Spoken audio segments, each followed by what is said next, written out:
Olá, sejam todos bem-vindos e bem-vindas à segunda live em comemoração aos 10 anos da TV Unesp, emissora educativa e universitária, que celebra uma década agora em novembro deste ano. Por isso, uma vez por mês, a gente abre espaços como este para discutirmos temas que fazem parte da trajetória da emissora. E hoje nós vamos falar sobre divulgação científica, um tema que ganhou ainda mais importância com a pandemia do novo coronavírus. Para participar desta live estão aqui 3 mulheres que têm um papel fundamental para fazer com que a informação saia das universidades e chegue cada vez mais a um número de pessoas aqui no país. A nossa primeira convidada é a Sabine Righetti, jornalista, pesquisadora do LabJOR da Unicamp e coordenadora da agência BOR, especializada em jornalismo científico. Sabine, muito obrigado pela sua participação. Obrigada, Júlio. Bom dia a todos que estão aqui acompanhando e bom dia aos colegas que estão aqui com a gente. A nossa segunda convidada é a professora Adriane Vasco, do Instituto de Biociências da Unesp em Botucatu. Ela atua na área de genética, sempre colaborou para a divulgação científica e até por isso foi uma das idealizadoras da Agência de Divulgação Científica e Comunicação do IBB. Professora Adriane, também muito obrigado por dispor deste tempo com a gente hoje. Eu que agradeço o seu convite, o convite da TV Unesp. É um prazer estar aqui com essas duas feras da divulgação científica. A nossa terceira convidada é a jornalista Karina Toledo. Ela é editora da agência FAPESP, a FAPESP que é uma das principais agências de fomento de pesquisa aqui no país. Karina, também muito obrigado por estar com a gente hoje. Oi, gente, bom dia. Obrigada a você pelo convite. E na mediação deste bate-papo com essas 3 mulheres, está aqui com a gente o professor Marcelo Yamashita, foi diretor do Instituto de Física Teórica da Unesp em São Paulo, é um dos fundadores do Instituto Questão de Ciência e atualmente é assessor-chefe da Assessoria de Comunicação e Imprensa da Unesp. Professor Marcelo Yamashita, obrigado também por aceitar o nosso convite e agora é com você. Obrigado, Júlio. Bom dia, Adriane, Sabine, Karina. Um grande prazer estar com vocês aqui para a gente conversar sobre divulgação científica, divulgação, né, das atividades na universidade. Bom dia também a todos os internautas que nos acompanham ao vivo pelo YouTube. Gostaria de avisar que vocês podem enviar suas perguntas tanto pelo chat do YouTube, como também pelo WhatsApp aqui da TV Unesp. O número deve aparecer para vocês aqui na tela. O número é 14 99799 9443. Repetindo, 14, código de área 14 99799 9443. Vocês podem enviar as suas perguntas pelo WhatsApp da TV, que assim que forem chegando, eu vou tentar fazer para as nossas convidadas. Então, começando a nossa conversa aqui, eu gostaria de já fazer uma pequena provocação, né? Então, para a gente fugir um pouco da pergunta da importância da divulgação científica, mas deixa eu perguntar, Sabine, hoje a gente presencia, né, hoje a gente vê uma proliferação de divulgadores científicos, né? Então, um monte de gente aí, a gente tem muitos divulgadores científicos, e a minha pergunta é assim, todos devem fazer divulgação? Todos, assim, é uma coisa que se aprende a fazer divulgação, todos os professores, todos os estudantes, eles devem fazer divulgação científica? Marcelo, obrigada pela pergunta. De fato, a gente tinha já um movimento, né, de mais cientistas e estudantes de pós-graduação, né, mestrandos e doutorandos interessados em divulgação científica, e acho que com a pandemia esse processo foi bastante intensificado, né? A gente vê, principalmente quem está na pós, alguns pós-docs também, fazendo um exercício aí de se comunicar por Twitter, redes sociais, Instagram, canal no YouTube, o que é muito legal. E, por outro lado, muita gente me faz essa pergunta, né? Há uma certa ansiedade, mas eu sou introvertido, mas eu tenho que ter um canal no YouTube, né? Eu tenho que fazer divulgação científica dessa maneira, e a gente diz que não.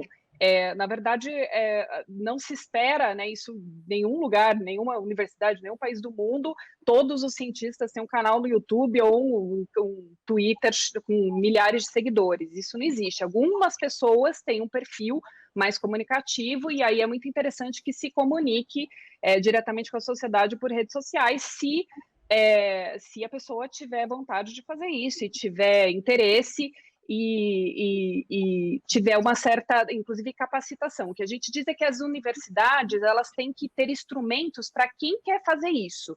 Então, se eu sou um cientista em formação, ou se eu sou um professor, e eu quero ter um canal no YouTube, eu quero ter um Instagram, ou mais do que isso, né? Eu quero dar uma entrevista lá para a Karina na agência FAPESP de uma maneira mais preparada, né? Que a Karina entenda melhor a minha área de conhecimento. Então, a universidade tem que me ajudar a conseguir falar com a Karina ou ter um canal no YouTube de uma maneira melhor. Então, isso a gente ainda não vê muito, né?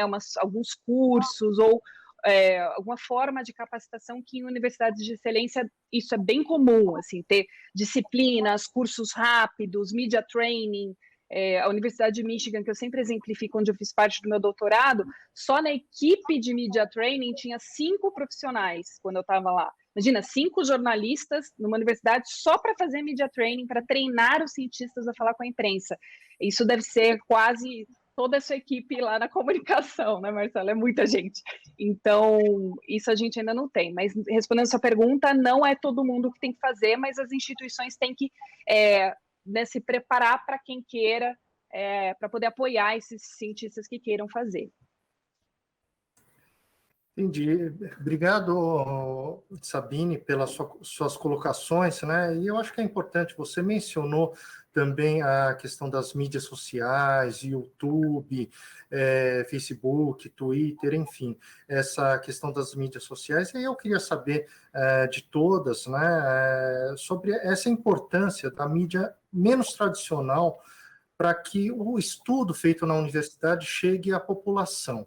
Né? Então, qual que é esse papel dessa mídia menos tradicional? Agora nós temos a grande inserção das universidades em Facebook, Twitter, Instagram, TikTok, né, também. Então, eu queria ouvir de vocês qual é o impacto, o que vocês, a percepção de vocês sobre essas mídias menos tradicionais.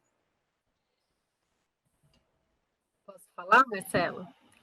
Eu acho que é imprescindível, e isso está crescendo cada vez mais, né? A gente está, principalmente quem trabalha dentro da academia, está muito acostumado a transpor, né, o que a gente faz aqui dentro, mas geralmente na forma de textos, né?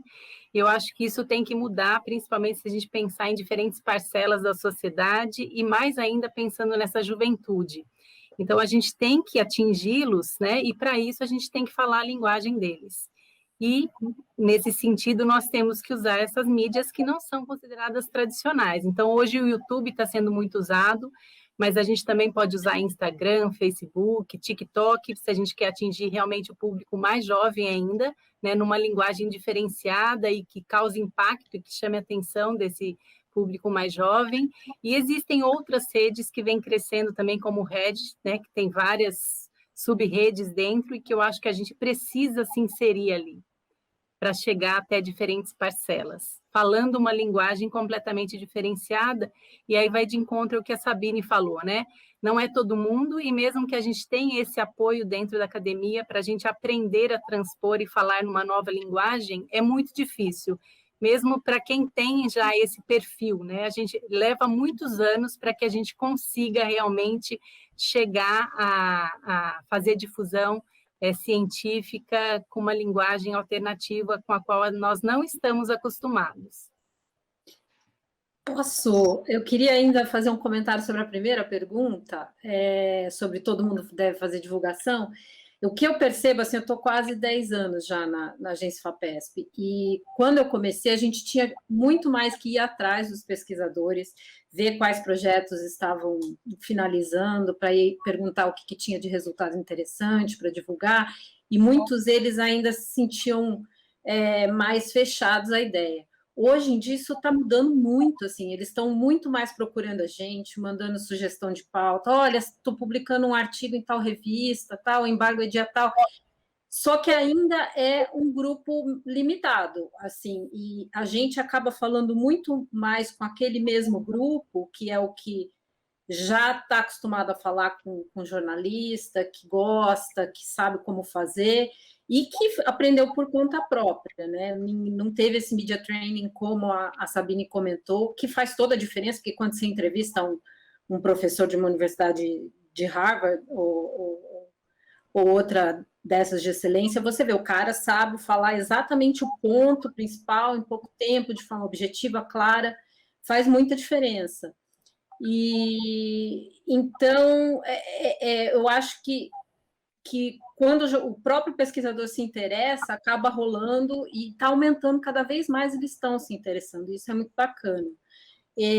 A FAPESP entende que, como todos os projetos que ela financia são com dinheiro público, são com dinheiro de imposto, então é uma obrigação você dar para a sociedade essa informação, onde está sendo investido esse dinheiro, né? A maior parte da pesquisa no Brasil é feita com dinheiro público. Então, você fazer a divulgação de resultado de pesquisa é uma forma de você mostrar para as pessoas o que está sendo feito com o dinheiro que ela está contribuindo. Eu vou puxar um gancho, pegar um gancho aqui da fala da Karina, que ela mencionou a questão também da disponibilidade, dessa questão do treinamento, do media training, dos pesquisadores, dos professores das universidades brasileiras.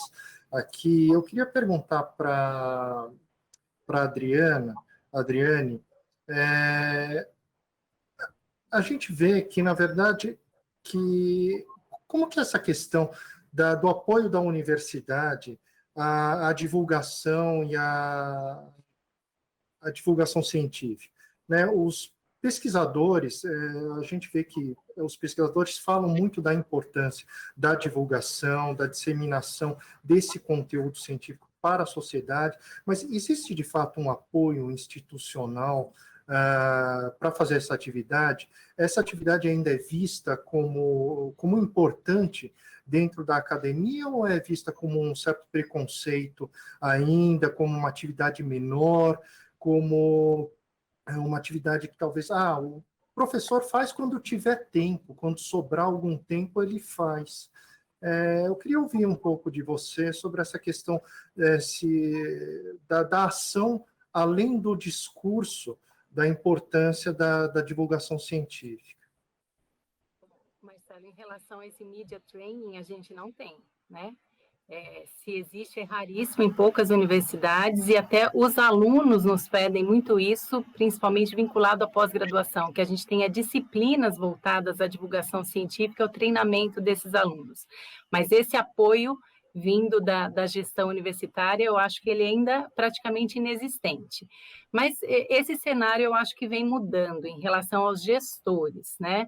Eu acho que as universidades já entenderam que é necessário que a gente trabalhe com divulgação científica, e agora falando especificamente em relação ao Unesp, especificamente em relação à unidade em que eu estou inserida, né? Eu acho que esse cenário mudou nos últimos anos. Então, os diretores dessa unidade, nos últimos 4, 5 anos, fizeram um esforço diferenciado para a implementação dessa agência de divulgação científica e comunicação, treinamento de docentes e técnicos e alunos de graduação e pós-graduação para atuar nesse sentido, mas eu acho que ainda existe uma grande resistência, e essa resistência vem principalmente dos nossos colegas, né, docentes. Não é dos alunos, não é dos técnicos administrativos, mas docente, né? Eu acho que quem faz esse tipo de atividade extensionista ainda é visto dessa maneira, como você falou, Marcelo, é algo adicional, né? Não é o primordial dentro da universidade, e muitas vezes quem realmente atua dessa forma, né? E se vocês forem olhar o Lattes, né, de quem trabalha com divulgação científica, muitas vezes o peso é maior para a divulgação científica do que para a publicação, né, orientação de alunos na pós-graduação. E aí você é visto como um profissional que não é muito qualificado, que não tem mérito. Então, o mérito ainda é visualizado, dado para aqueles docentes que realmente têm uma publicação científica extraordinária. Mas eu acho que nós temos perfis diferentes e na universidade nós temos que trabalhar, atuar em ensino, pesquisa e extensão, né? Mas eu acho que com o tempo nós vamos também mudando esse cenário, essa visualização dos nossos colegas, né? Que é possível também trabalhar de forma séria em extensão e divulgação científica, da mesma forma como vários trabalham em pesquisa. E aí, pegando também o que a Karina falou em relação à agência FAPESP, né? E eu acho que tudo faz com que a gente realmente mude esse cenário, não só dentro da academia, mas fora, né? Em outras instituições também de pesquisa, porque as agências de fomento já olham de forma diferenciada, né? Então, na FAPESP, nós não temos só os CEPIDs apoiando a divulgação científica, mas hoje os grandes projetos temáticos, eles também dão ênfase para que a gente faça essa parte de divulgação científica e não só a pesquisa em si, né? E o que eu vejo, muitos pesquisadores falam, eu queria saber quando vai sair a reportagem sobre o meu estudo, que eu quero botar no relatório. Então, eles já começam a valorizar essa parte de divulgação também para fazer os relatórios dos projetos e tal. E os programas de pós-graduação, né? Hoje são cobrados também que atuem, né, nesse sentido, então isso também contabiliza na avaliação geral, né, dos programas de pós. Não sei se a Sabine quer comentar alguma coisa sobre essa questão, porque eu já vi em outras conversas, né, conversando com a Sabine, a questão também da disponibilidade que existe dos professores, dos pesquisadores para atendimento à imprensa. Né? Então, isso a Karina mencionou, a questão da diferença, por exemplo, de algum professor de alguma outra instituição que já tem o timing, se não pode atender, já dá umas aspas para o jornalista, né? E tem essa flexibilidade, essa percepção da importância da divulgação da sua pesquisa para o jornalista. Né? E como é que isso acontece? Você vê uma mudança disso na sociedade, aqui nas universidades brasileiras, ou essa dificuldade ainda persiste? Marcelo, o que eu tenho uma visão um pouco, eu estava até quieta aqui, que eu tenho uma visão um pouco mais pessimista em relação a isso. Eu vejo sim uma mudança, mas eu vejo uma mudança muito individual. Então, alguns cientistas muitas vezes porque fizeram estágio de pós-doc no exterior, aí vêm para o Brasil e aí eles trouxeram essa expertise e essa cultura de divulgação de fora e querem aplicar aqui. Mas a mudança individual, ela não causa mudanças estruturais. E quando a gente fala de cultura científica, a gente tem que falar de uma coisa maior, que é mudar a instituição, mudar, né, ter fomento, ter incentivo, e aí mudar o indivíduo, e aí mudar a cultura científica. Então, de uma maneira mais ampla, com efeito em cascata. Então, por exemplo, né, o que é exemplificando o estudo que eu estou falando. Eu lembro uma vez quando eu fui jornalista de ciência da Folha de São Paulo por muito tempo, e uma vez eu estava tentando entrevistar um monte de colaboração, estava tentando entrevistar cientistas brasileiros, não consegui, ninguém me retornava, porque não tem por falta desse treinamento, né, do aculturamento, muitas vezes o cientista não sabe que ele precisa responder na hora, né, que receber um e-mail tem que atender na hora, tem que atender ligação na hora, que a imprensa não pode esperar um dia por uma resposta. Então, eu não conseguia a resposta de ninguém, aí eu fui procurar um dos autores que era um americano. E aí ele me respondeu o e-mail dizendo assim, não consigo te dar uma entrevista, mas segue em 2 aspas. Ele fez isso porque ele está muito treinado. E aí eu respondi brincando, eu falei, meu Deus, né, que impressionante. E assim, foi uma aspa é aquela frase, né, a opinião do cientista, entre aspas. É exatamente o que eu precisava para fechar minha matéria no dia na Folha de São Paulo. Eu respondi falando, nossa, muito obrigada pelo seu tempo. Ele respondeu, obrigada a você, eu preciso fechar um pedido de projeto de financiamento para a National Science Foundation e eu não tinha presença na imprensa na América Latina, agora eu vou ter, então você que vai me ajudar. Quer dizer, isso tudo é cultura. Ele está preparado para falar com a imprensa, ele fala rápido e ele está fazendo isso também porque a agência de fomento dele vai valorizar que ele está falando com o Jornal do Brasil, né, ele até disse, maior jornal do maior país da América Latina, ele escreveu no e-mail. Então, ele é valorizado por isso, institucionalmente na universidade, na agência de fomento, pelos pares. Os pares vão olhar e falar, nossa, o fulano saiu no Jornal do Brasil, que incrível. E não, ele aí, não está produzindo tanto, hein? Está com tempo até para dar entrevista para o Jornal do Brasil, que é algo que a gente ouve muito aqui. Então, a gente precisa ter essa mudança estrutural, de maneira que as agências de fomento valorizem.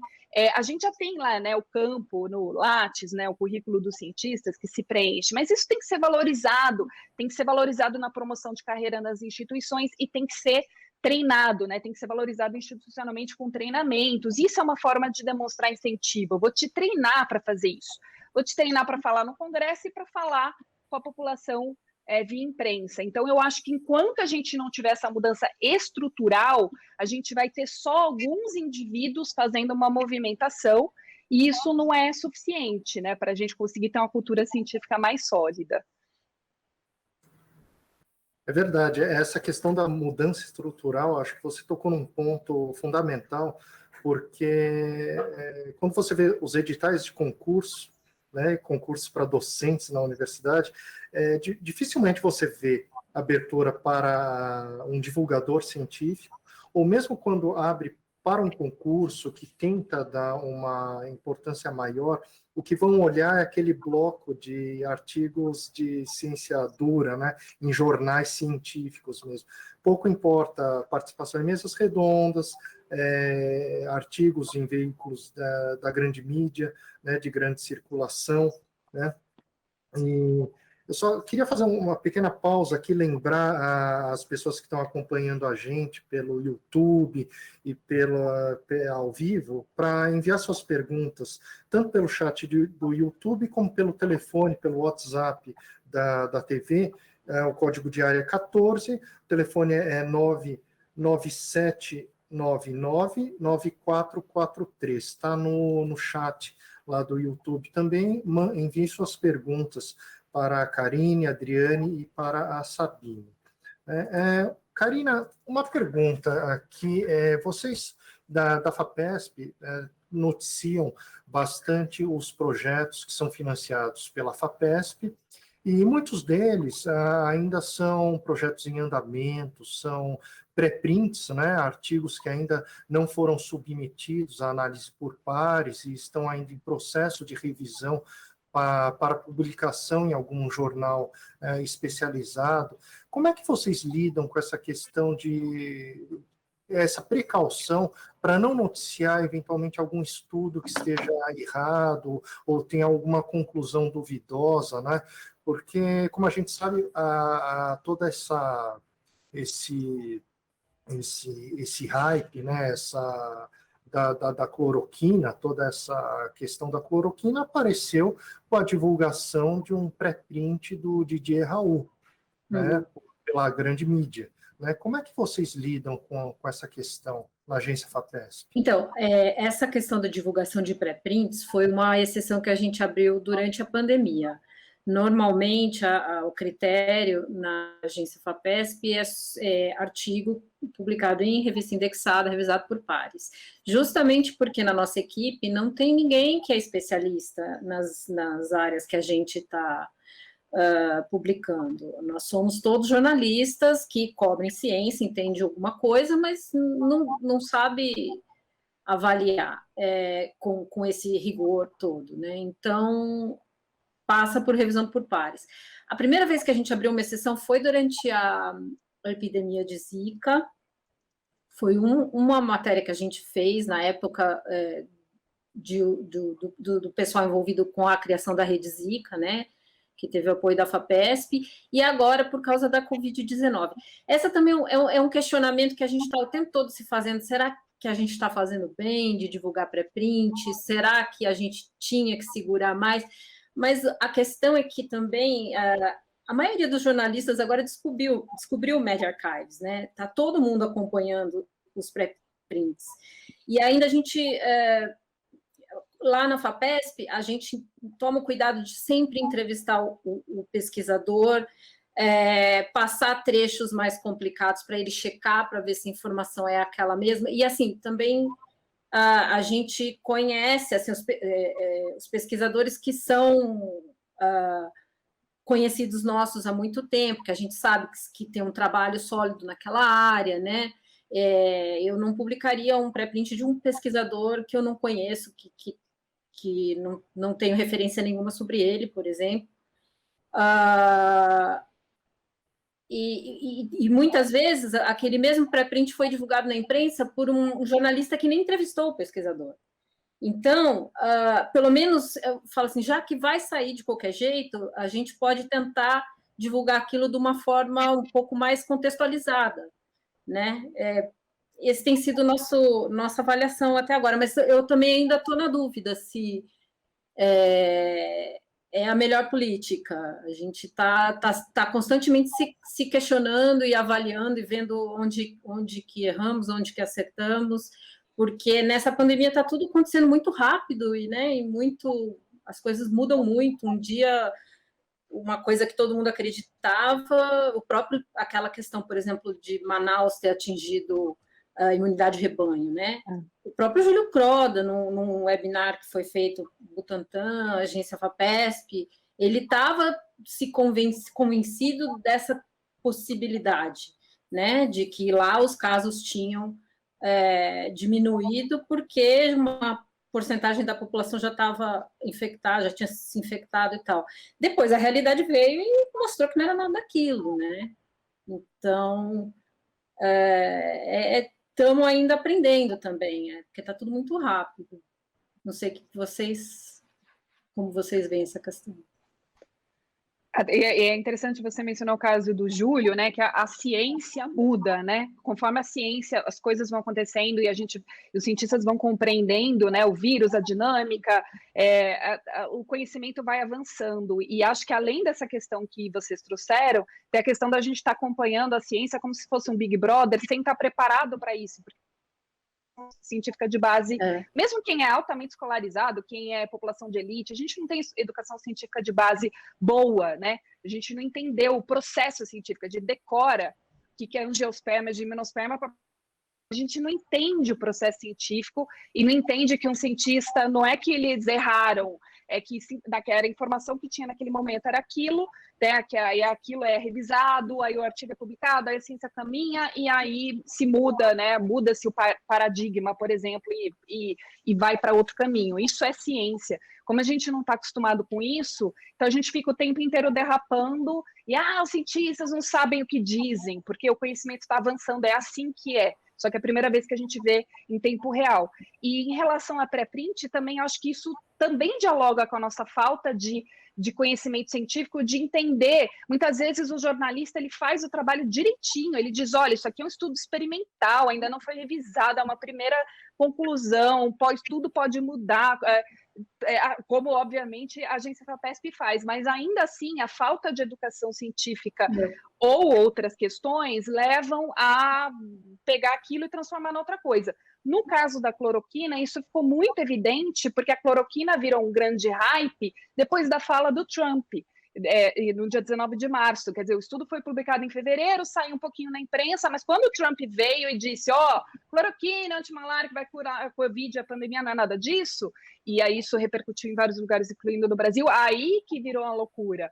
Mas a imprensa estava tratando a cloroquina com o peso que ela tinha na época, né? O Trump que transformou em outra coisa. A politização está contribuindo muito para isso também, né? Porque até remédio agora virou ideologia, né? Não é mais simplesmente uma questão de fato. Exato. Tem essa questão de lidar também com essa atrapalhação que causa de políticos que chegam e falam alguma coisa, como a Sabine mencionou, o Trump falando a favor de algum medicamento sem a menor eficácia, isso cai na população e algumas pessoas acabam reproduzindo isso, né? Essa questão de lidar com esses negacionistas, com essa questão dos ataques em redes sociais. Não sei se vocês presenciam essa questão aí de veiculação, por exemplo, de algum conteúdo, seja da GDC, da BORE, da agência FAPESP, e vocês publicam alguma matéria e vem uma descarga de ataques sobre aquela matéria, falando um monte de besteira. Como é que é a relação de vocês com essa questão desses ataques, desses negacionistas? Quer começar, Karina? Olha, ou a Adriane viveu isso? Eu não sei se é porque as redes sociais da agência FAPESP são muito ainda mais focadas no público do meio acadêmico, mas eu acho até que a gente não tem tanto problema com isso, assim.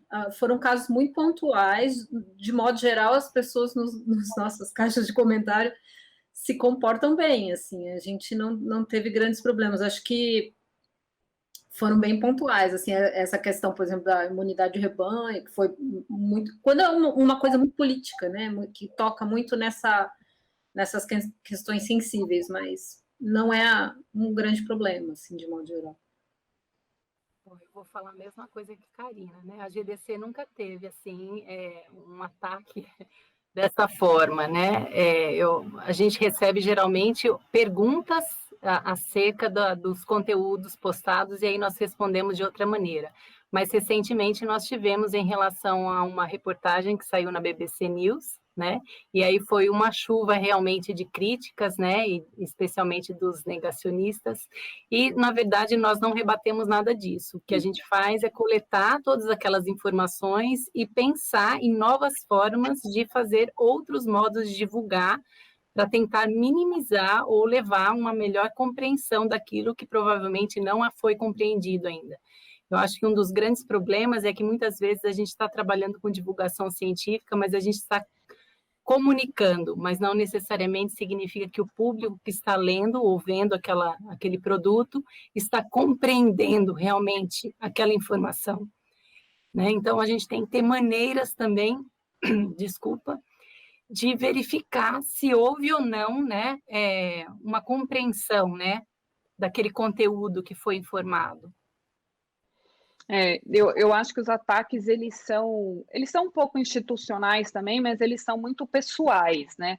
Então, quando tem uma figura de um divulgador, né, uma cientista, aí os ataques, eles são mais intensos. E eu vejo isso até pelos jornalistas, né? Muitas vezes o jornalista sofre um ataque pessoal em redes sociais quando trata de uma matéria, que antigamente, né, até pouquíssimo tempo, era uma matéria que vá contra uma política do governo, por exemplo, mas hoje um jornalista de ciência muitas vezes vai contra uma política do governo, porque ele se baseia em evidências para dizer que o que o governo está fazendo não está correto.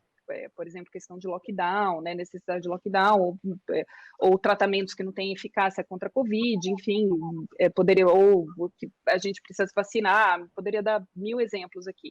Então, muitas vezes os ataques são pessoais. Eu já sofri uma série de ataques em redes sociais, mas pessoalmente, não via agência BORE ou via Unicamp, né, via a minha rede pessoal. E aí é uma loucura, né? Vem uma coisa programada, e o pessoal começa a te xingar. Tem vários colegas que também já sofreram, cientistas, e acho que os ataques eles são mais fortes para mulheres, né? Quando são jornalistas mulheres, divulgadores mulheres, os ataques são muito mais fortes. Mas o que fazer é o que, na verdade, a Adriane disse, não fazer nada. Normalmente eu denuncio o bloqueio, e é isso aí, segue, no dia seguinte eu vou fazer o mesmo trabalho do dia anterior, igual. Obrigado. Nós vamos fazer um pequeno intervalo agora na nossa live e voltamos daqui a pouco. Júlio, com você. É isso aí, professor. Obrigado pela passagem da palavra. Como o professor falou, nós vamos ter que fazer uma rápida pausa, mas você pode aproveitar esse minutinho, prometo que vai ser um minutinho bem rápido, para enviar sua pergunta. Você pode enviar pelo WhatsApp da TV Unesp, o telefone é o 14 997 99 9443, ou então deixar sua mensagem aqui no chat do YouTube, sua pergunta para as nossas convidadas, que o professor Marcelo também vai ler. Então, não saia daí, a gente volta rapidinho.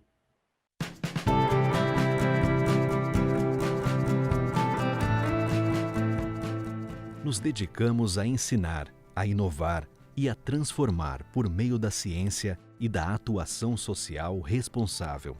Essa é a missão, há 45 anos, da Unesp, a Universidade Estadual Paulista. Uma jovem instituição, com 34 unidades em 24 cidades do estado de São Paulo, 22 delas no interior, uma na capital e outra no litoral, em São Vicente. Essa ampla presença garante ensino de qualidade para mais de 50 mil alunos da graduação à pós-graduação.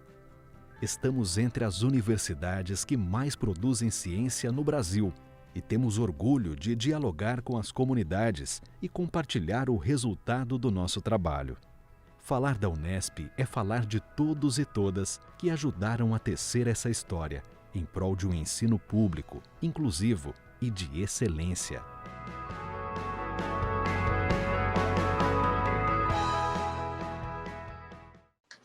Estamos de volta com a segunda live em comemoração aos 10 anos da TV Unesp. O nosso tema de hoje é a divulgação científica, um tema que ganhou importância aí desde o advento da pandemia do novo coronavírus. Estão com a gente aqui a jornalista Sabine Righetti, da agência Bore, a professora Adriane Vasco, da Agência de Divulgação Científica e Comunicação do Instituto de Biociências da Unesp em Botucatu, e a jornalista e editora da agência FAPESP, Karina Toledo. Na mediação desse bate-papo, o professor Marcelo Yamashita, assessor-chefe da Assessoria de Comunicação e Imprensa da Unesp. Professor, é com você. Obrigado, Júlio. Estamos de volta aqui na nossa live de divulgação. Queria lembrar para quem está nos assistindo ao vivo, para enviar perguntas pelo chat do YouTube ou também pelo WhatsApp da TV Unesp, código de área 14 99799 9443. Nós temos alguns comentários aqui, a Helena comentando sobre uma questão que nós falamos no primeiro bloco, sobre algo que desanima na divulgação, que é realmente, na hora do concurso, aquilo que é produzido no âmbito da divulgação científica não é valorizado para desempate, né? Que isso precisa ser uma mudança estrutural na questão de como ver os concursos. Né? Tem algumas perguntas aqui. Chegou uma pergunta do César Martins, professor César Martins, aqui da Unesp. A pergunta é como avançar na institucionalização das atividades de divulgação científica nas nossas universidades. Quem quer começar? Pode começar com a Adriane? Adriane. Pode. Mas antes de eu responder essa, eu posso fazer um comentário em relação ao que você falou da Helena? Né, que ela falou que fica desanimada porque em relação aos concursos não terem nesse peso maior dado para a divulgação científica, mas talvez isso também já tenha uma mudança, né? Alguns concursos em universidades públicas, eles já estão pedindo, não só que seja o sorteio daquela aula para você apresentar, a avaliação do currículo com peso maior para a publicação ainda, mas que também o candidato apresente um projeto extensionista, né? Então, a gente já tem vários exemplos, inclusive de ex-alunos meus de pós-graduação, que fizeram um concurso apresentando um projeto de divulgação científica, né? Então, não desanime, Helena. Agora, como a gente institucionalizar isso, Marcelo, talvez você saiba melhor do que eu em relação ao Unesp hoje, né? Mas eu vou dar o exemplo que nós temos aqui no IB, né? Eu não tenho formação nenhuma na área de jornalismo e nenhuma pessoa dessa agência de divulgação aqui do IB tem, né? Então, foi com extrema boa vontade que docentes, técnicos e alunos de graduação e pós-graduação se uniram e estudaram muito, né, para conseguir trabalhar com divulgação científica de uma forma diferenciada, e eu acho que é dessa maneira que talvez a gente possa, né, incentivar outras unidades a também se lançarem nesse abismo, mas é um abismo maravilhoso que eu acho que tem um retorno imenso, não só para a universidade, mas para a sociedade, é que a gente consegue, sim, mesmo não tendo formação nessa área, atuar em divulgação se a gente tiver pequenos núcleos em diferentes unidades, e todos eles talvez sejam vinculados a um núcleo central, que hoje, no caso da nossa Unesp, seria a própria reitoria, né? Eu acho que seria uma das formas da gente alavancar isso dentro da universidade. Karina, Sabine, gostaria de fazer algum comentário sobre essa questão? Como é que a gente conseguiria melhorar essa questão da divulgação nas universidades, né? Que tipo de ações concretas a gente poderia fazer, né, no âmbito da universidade para valorizar isso? E eu queria, na verdade, perguntar também para a Sabine o que as agências de fomento podem fazer para induzir essa mudança estrutural na cultura. Eu acho que a primeira questão, né, novamente olhando para fora, né, o que em países que a gente admira e fala, nossa, que legal esse país, né, tem uma divulgação científica legal, as pessoas conhecem os cientistas e as instituições, lembrando que no Brasil, de acordo com a última pesquisa de percepção pública da ciência, 90% da população não sabia dizer o nome de um cientista ou de uma instituição como a Unesp. Essa pesquisa foi feita em 2019, né, e foi divulgada em 2019, então a gente tem um distanciamento muito grande e muito preocupante. Então, o que a gente sempre diz é, vamos olhar para países que a gente admira, que a ciência e a sociedade são próximos, né? Então, a primeira coisa que a gente observa vem muito das agências de fomento, como a FAPESP, ou como as FAPs estaduais ou as agências federais. Normalmente é um primeiro passo das agências de fomento, e aí as instituições que são apoiadas ou regulamentadas, se a gente pensasse, por exemplo, numa CAPES, né, que trabalha mais com avaliação e regulamentação, que a CAPES é uma agência federal ligada ao MEC, que olha para a pós-graduação. Então, essas agências, elas dão um passo e as instituições se moldam em função desse passo. Então, por exemplo, a FAPESP, se abrisse linhas específicas com apoio à divulgação científica, né? Do mesmo modo que tem linha para produzir ciência, tem uma linha para divulgar ciência.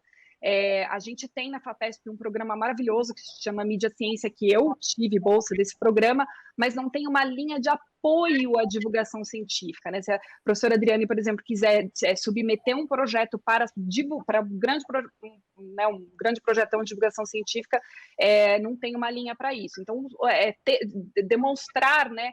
A gente apoia também. Aí a gente também valoriza. Quando eu vou aqui, como FAPESP, quando eu vou analisar um pedido de fomento do Marcelo lá na área dele de física, eu vou ver também se ele está falando com a imprensa, se ele tem alguma ação de iniciação de divulgação científica, ou se ele está fechado no laboratório dele e não está fazendo extensão, não está comunicando com a sociedade. Aí, se de repente eu tiver que decidir entre 2 projetos, eu vou decidir vou escolher o que do cientista que fala com a sociedade. Então, as agências começam a sinalizar que estão, de fato, valorizando, porque isso é valorizar de fato, né? Não só, a gente acha legal, tá, mas eu vou, então, dar mais dinheiro para quem faz divulgação científica, eu vou permitir, viabilizar a divulgação científica. Aí as universidades começam a se moldar. A FAPESP está valorizando a divulgação científica, vou ter que treinar meus professores, vou ter que fazer um media training aqui. E aí começa a ter um efeito cascata, e essa que é a mudança cultural que a gente fala. Aí começa a ter curso, começa a ter formação, e aí começa a ter projeto, aí os pares começam a achar legal, né? O colega do Marcelo vai falar, que legal que o Marcelo está dando entrevista, e não, olha lá o Marcelo aparecendo de novo no Jornal Nacional, olha que metido que ele é, que é uma coisa que a gente ouve muito aqui. Na Agência Bore, que é o projeto que eu coordeno, muitos cientistas negam disseminar seus trabalhos dizendo isso. Mas eu já apareci muito na imprensa essa semana, os meus pares vão começar a achar que eu estou desocupado, imagina. Então, prefiro não falar com a imprensa, o que é terrível. Então, acho que o começo tem que vir das agências de fomento. E eu sempre falo da FAPESP, porque é a FAPESP que começa tudo, na verdade. A FAPESP é pioneira em tudo. A FAPESP começou a discutir boas práticas científicas, aí foi para o CNPq, aí foi para a universidade, né? É sempre a FAPESP que começa esses debates. Então, eu sempre lembro que a FAPESP é a pioneira, né?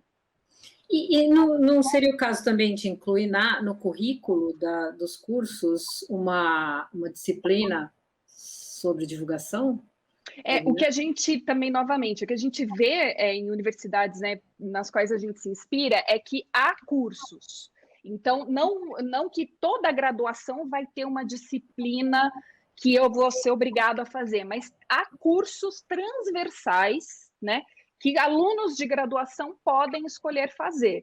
Então, eu sou um aluno de física ou de biologia, eu vou fazer a disciplina de divulgação científica, por exemplo, que é um curso transversal.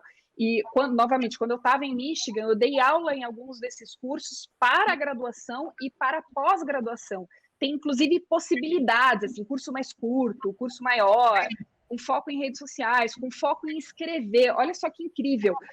A gente não tem aqui treinamento para escrever direto para a sociedade. Por exemplo, se eu quero escrever um artigo com a minha opinião para um jornal, o cientista não sabe fazer isso, ele sabe escrever um artigo acadêmico, mas ele não sabe escrever em 3.000 caracteres um posicionamento de por que a cloroquina não funciona para a Covid. Quase diariamente eu falo com cientistas que me pedem ajuda para escrever um artigo de opinião no tamanho da Folha de São Paulo, por exemplo. Eles me mandam 20.000 caracteres. Aí eu falo, não, mas precisa cortar para 3. Ah, mas é impossível. Então, a gente precisa treinar isso. Isso é um semestre de treinamento, um ano de treinamento. Então, essas universidades têm diversos, né, escrever divulgação científica, falar na TV, redes sociais, e aí os alunos vão puxando, vão fazendo as disciplinas se quiserem, vão complementando, né, e a demanda costuma ser alta, então essa é uma solução interessante, né, ter esses cursos transversais. E eu acho que também cada um vai ter um perfil, né, tem gente Exato. que gosta, que fala bem, que tem facilidade para falar na TV, tem gente que vai preferir escrever, não acho que ninguém precisa ser obrigado a fazer tudo também. Exato.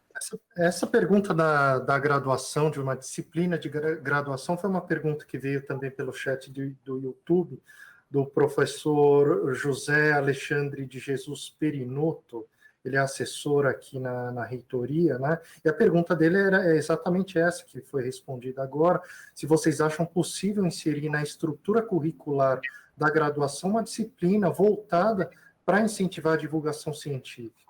Né? Então, talvez as universidades devam caminhar dentro do oferecimento de uma disciplina desse tipo. Se eu não me engano, na Unesp, em alguma unidade, que eu não vou me lembrar qual agora, existe já uma disciplina nessa linha. Né? Agora, só pegando uma fala da Sabine, que ela mencionou, por exemplo, a minha pesquisa. A minha pesquisa é uma pesquisa que se encaixa dentro do que chamamos de pesquisa básica, né? Então, naquela pesquisa hiper especializada, sem uma aplicação direta em tecnologia ou na sociedade.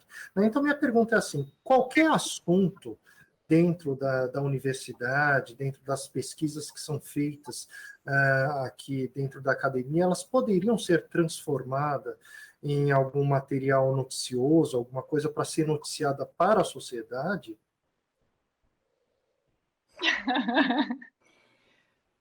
Eu acho que dá para fazer, mas às vezes o pesquisador também tem que ser flexível para fazer certas analogias, assim, usar uma coisa mais coloquial, que alguns deles se sentem um pouco desconfortáveis, acho que vai transformar o trabalho, deixar o trabalho menos sério, menos, né? Às vezes você tem que fazer uma comparação com uma coisa mais próxima das pessoas, né?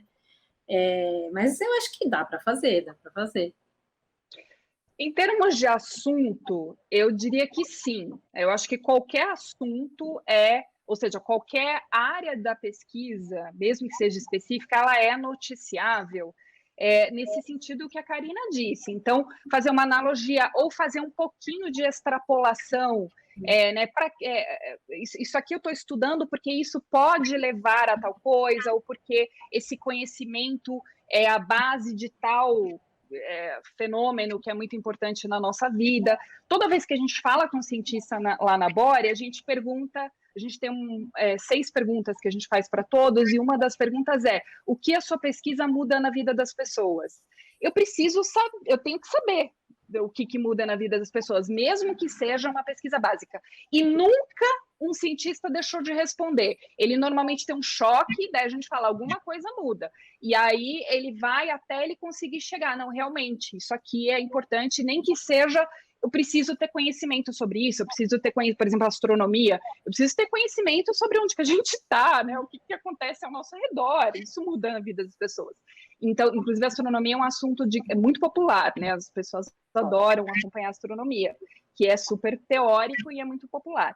Então, acho que todos os temas, sim, são de interesse, mas nem todos os resultados são noticiáveis. Então, não é toda pesquisa científica que tem um resultado que vai virar uma grande reportagem. Muitas vezes é um resultado pequenininho naquela área, ou é uma compreensão, ou uma revisão de literatura, ou uma meta-análise. Então, nem todo estudo científico né, tem potencialmente... tem potencial para virar uma reportagem. A gente costuma dizer que da ciência que a gente acompanha na Bore, mais ou menos 10% tem potencial. 10%, gente, é muita coisa. A gente produz 230 artigos científicos em média por dia no Brasil, só falando dos revisados e só de artigos científicos, sem falar pré-print, relatório ou livro. 10%, imagina, é muita coisa. Seria mais de 20, daria para fazer um jornal inteiro só de ciência nacional por dia. Então, é isso, né, que tem um resultado super noticiável, mas todos os temas. Uhum. E também depende muito do veículo, né? Você não vai conseguir emplacar qualquer assunto, qualquer resultado em um jornal de grande circulação, mas tem veículos especializados, tem sites especializados, tem até divulgadores no YouTube, que de repente pode ter um público que se interessa por aquilo. Eu acho que tem várias possibilidades, né? A gente está aqui, inclusive, na TV Unesp, a gente sabe, por exemplo, que TV precisa de elemento visual. Então, uma pesquisa pode ser linda, incrível, maravilhosa, mas se eu não tiver o que mostrar, não dá para ir para a TV. Não vai para a TV, mas, de repente, vai para um jornal. Se for mais, teve o financiamento da FAPESP, eventualmente, ou não, né? Porque a agência FAPESP passa por muitos temas, mas é super especializado, mas é o público da agência FAPESP, ou isso aqui é legal, uma narrativa interessante para rádio. Então, nem tudo vai para todos os veículos.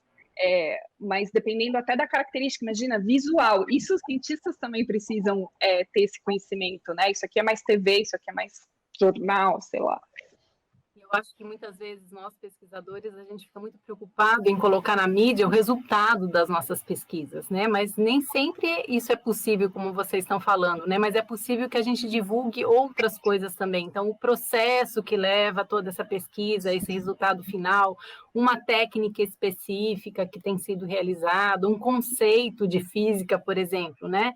Então, sempre é possível a gente transpor para a sociedade algo. Eu acho que a gente não pode esquecer isso, mesmo que esse assunto seja muito simples e aquilo que vocês falaram, e correlacionar com o cotidiano das pessoas, né? Que assim é muito mais fácil delas compreenderem, né, a importância daquilo que está sendo feito e levado em conta dentro da pesquisa, mas que ela pode utilizar parte disso no dia a dia, no cotidiano. Eu estava rindo aqui porque eu estou tentando pensar como é que eu transformaria a minha pesquisa para traduzir para a sociedade, mas eu vou tentar, eu vou escrever, vou tentar fazer isso aqui. Deixa eu fazer uma pergunta aqui para a Adriane. A Adriane tem feito alguns vídeos no TikTok, eu não sei se a Sabine e a Karina viram os vídeos da Adriane, mas é alta tecnologia, com chroma key, com caracterização. E aí chegou uma pergunta aqui pelo WhatsApp, mencionando, por exemplo, o vídeo do MC Fiote sobre o Butantan, né, como estratégia para falar de vacina, de ciência. Né? Então, existe algum limite, ou se existe, qual é o limite para aproximar a ciência da sociedade? Né? Então, vale tudo? Vou dizer que não vale tudo, né? A gente pode usar o lúdico, o humor, né? Uma linguagem mais coloquial, mas eu não diria que vale tudo, né? Primeiro, não vale transpor de forma errada, né? O conceito, o conteúdo tem que estar correto. e você tem que conhecer o público com o qual você trabalha, né? Então, eu não vou fazer um vídeo no TikTok para meus alunos de pós-graduação, né? Ou se eu for fazer, ele vai ter um conteúdo, não só o conteúdo, mas o visual, como a Sabine estava falando, que é muito importante, não é o visual da pesquisa, mas é o visual, né, que a pessoa vai estar vendo lá no TikTok, direcionado para aquele público. Mas eu acho que a gente nunca pode perder o racional, né? Então, pode brincar, pode ter o lúdico, pode usar fantasia, pode usar o chroma key, mas sempre com um lado muito seguro de que você está transpondo corretamente um conteúdo, né? Não é uma brincadeira. Você pode chamar atenção pelo lúdico, mas você não está brincando, né? Você está fazendo aquilo de maneira muito séria.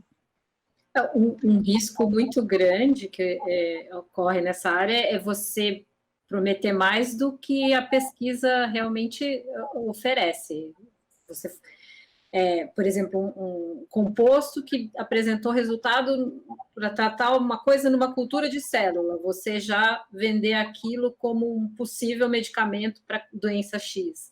Isso acontece muito e é complicado, porque daí depois você começa você perde a credibilidade, né? O meio perde a credibilidade e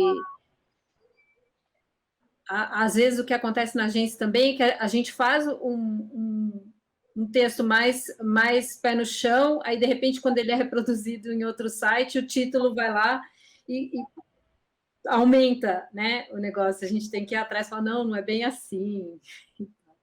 Isso é um problema que eu vejo. Eu acho que também, assim, principalmente falando, né, do MC ou do TikTok, desses vídeos, né? Lógico que você está chamando atenção por aquele conteúdo, pelo visual, pela linguagem que você está usando, né? Mas não é só por conta disso, né? Chamar atenção, mas realmente que a pessoa compreenda o que você está querendo transpor, né? Se você só chamou atenção e bombou por conta do vídeo ou da música, mas a pessoa não reteve nenhum conteúdo, então, para mim, não teve intuito nenhum, né? Número de visualizações sem o público ter realmente compreendido aquilo que você quis transpor, não diz nada, né? Mas acho que, no caso do MC Fiote, mais do que divulgação científica, porque o objetivo não era explicar nada, né, a vacina, era falar da vacina de uma maneira lúdica e, sobretudo, uma campanha, né? O MC Fiote é uma campanha de vacinação. Nós trouxemos outros cantores, né? E aqui da universidade, eles também fizeram isso, né? Então, eu não estou fazendo crítica nenhuma a ele, não. Né? Só porque eu acho que nesse caso vai além até, ou assim, seria uma outra coisa, né? Que o objetivo nem é fazer divulgação científica, pelo amor de Deus, gente, a gente precisa se vacinar, porque existe uma campanha anti-vacinação muito grande, né? Então, trazer os artistas para falar vacina, né? Ó, legal, tô aqui, ó, o pessoal do Butantan, e é isso aí. Eu vejo muito mais como uma campanha que, óbvio, que tem um pouquinho de papel de divulgação científica, porque as pessoas começam a ouvir Butantan, né? Lembra que eu falei, a pesquisa lá de percepção, 90% da população não sabia dizer o nome de uma instituição que faça pesquisa no Brasil como o Butantan. Aí, de repente, tem um MC Fiote, que é o maior, se eu não me engano, canal no YouTube, que na música na música do Butantan, para a vacina Butantan, eu vi agora, está com 12 milhões de views, que eu acho que ninguém chegou nem perto disso para falar do Butantan, e ele está dentro da Fiocruz, olha, alguém tem que fazer um para a Fiocruz, hein? Ele está dentro da Butantan, mostrando lá o microscópio, os cientistas dançando, então já aumenta, né, melhora a percepção, de repente, na próxima pesquisa, alguém responderia Butantan e talvez Fiocruz também. Mas eu não diria muito que é divulgação científica, foi mais uma campanha de vacinação que eu achei extremamente... eu achei que foi um divisor de águas. Imagina só, gente, quando que em 2019 um MC Fiote falaria assim, tô pensando em gravar um funk nessa instituição de pesquisa aqui. Nunca. E quando a instituição de pesquisa, se isso acontecesse, não ia acontecer, mas se isso acontecesse, ia falar, legal, vou colocar meus cientistas aqui dançando. Nunca. Quer dizer, isso é uma aproximação inédita. E quando a gente fala de vacinação, a gente fala de todo mundo. Quem ouve funk, quem não ouve funk, todo mundo vai ter que se vacinar. Então, a gente vai ter que chegar em todo mundo, seja no carro de rua, seja falando na igreja, sei lá o que a gente vai ter que fazer, mas vai ter que fazer. Porque o movimento está muito forte anti-vacina, né? Então, eu vi mais, só para ressaltar que eu vi mais como uma campanha de vacinação. E a gente podia ter aqui no Brasil também aquele grande programa do Dance Your PhD, né? Para que os nossos alunos de pós-graduação dançassem, né, e cantassem, né, sobre o conteúdo dos projetos de mestrado e doutorado deles também. Eu acho super legal. Eu fiquei pensando que eu nunca conseguiria dançar meu doutorado, mas é um programa dos Estados Unidos, né, que convida para discutir arte e ciência, convida os doutorandos a dançar sua pesquisa, enfim. Boa ideia, Adriane. Vamos fazer isso aqui na Unesp. Nós estamos caminhando já para o fim da nossa conversa. Eu já gostaria aqui de agradecer esse bate-papo aqui. Poderia ficar conversando com vocês aqui até o fim do dia. Uma delícia falar com vocês. Eu gostaria de fazer uma última passagem aqui para cada uma fazer uma última fala, falar sobre a Bore, sobre a GDC, sobre a agência FAPESP, e depois eu devolvo a palavra para o Júlio, para ele fazer o encerramento. Podemos começar com Karina? Só reforçar que a gente está aberto a sugestões de pauta, vocês podem enviar pelo e-mail da agência, tem muita gente que manda também pelas redes sociais, marca algum paper que está saindo, isso tem crescido bastante também. A gente gosta, a gente sempre que possível faz a matéria, não conseguimos publicar tudo, né, porque a nossa equipe também é limitada, mas continuem enviando sugestões de pauta para a gente. Sabine? Marcelo, primeiro eu queria agradecer mais, né, essa oportunidade de falar sobre divulgação científica, um tema tão importante, já era importante, mas agora está mais importante do que nunca, e principalmente aqui na Unesp, que eu estudei na Unesp na graduação, né, em Bauru, então é sempre uma honra ter um pouquinho de contato de novo com a Unesp, que é a minha grande universidade do coração, né? Eu estudei, fiz toda a pós-graduação na Unicamp, eu sou pesquisadora da Unicamp, mas quando alguém pergunta onde você estudou, eu falo Unesp, é a primeira memória, né? Sempre a Unesp, então é um prazer estar aqui.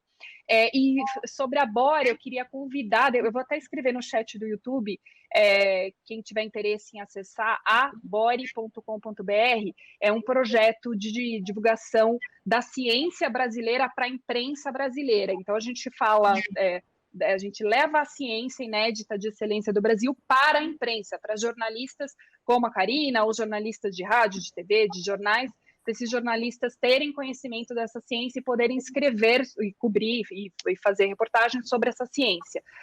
A gente antecipa para a imprensa um estudo em média a cada 2 dias, todas as áreas do conhecimento, e a gente é usado diariamente hoje por mais de 1.400 jornalistas do país todo, de TV, rádio, jornal pequeno, jornal grande, então a gente está com um resultado bastante impressionante. É um projeto que tem apoio do Instituto Serra Pilheira, Instituto Ibirapitanga e do Google, então quem tiver interesse em disseminar suas pesquisas, tem uma área lá para cientistas, é só entrar e ver como que faz para passar estudo para a gente divulgar, né, nesse nosso combo de divulgação, que também, como a Karina disse, é pequenininho, a gente consegue fazer 3 divulgações por semana, e a ciência brasileira é imensa, mas a gente está conseguindo fazer um barulho aí interessante. Obrigada. Adriane? Eu também agradeço imensamente o convite e a possibilidade de ter esse bate-papo hoje com vocês e falando sobre a GDC, né? A GDC é uma agência, acho que super diferenciada, que foi criada no final de 2018, aqui no Instituto de Biociências de Botucatu. E eu acho que o maior diferencial dela é justamente o que eu já falei, né? Ela não é feita por jornalistas, né, embora a gente gostaria muito de ter jornalistas, né, junto conosco, mas ela é feita por biólogos, veterinários, zootecnistas, físicos, né, que são os docentes aqui do IBB e também os nossos alunos de graduação e pós-graduação, especialmente técnicos administrativos. Eu acho que a grande sacada quando essa agência foi fundada em 2018 foi envolver técnicos que se dispuseram a estudar muito, principalmente essa parte de roteirização, filmagem, edição, e agora, durante a pandemia, essas transmissões online, e criaram diferentes programas, materiais audiovisuais, podcasts. Então, eu também gostaria de deixar o convite, eu vou colocar no chat também o nosso contato da GDC, para aqueles não só do IB, mas de outras unidades da Unesp ou de fora que queiram conhecer, ou queiram trabalhar em parceria, ou queiram levar essa ideia para outras unidades das suas instituições, e verificar como é plenamente possível da gente fazer divulgação científica de uma forma mais consistente dentro da universidade. Obrigado novamente a Karina, a Adriane, a Sabine pela conversa aqui. Parabéns à TV Unesp pelos 10 anos, e eu devolvo agora a palavra para o Júlio. Júlio. Muito obrigado, professor. Em nome da TV Unesp, agradeço demais a sua mediação, agradeço também muito as 3 meninas aí que têm um papel fundamental na divulgação científica aqui no Brasil. E para quem nos acompanhou também, muito obrigado, quem deixou sua mensagem aí, muito obrigado pela sua companhia. E você sabe que uma vez por mês a gente abre este espaço para discutir temas que fazem parte da trajetória da emissora da TV Unesp, que é uma emissora educativa e universitária. A todos, um ótimo dia e até a próxima.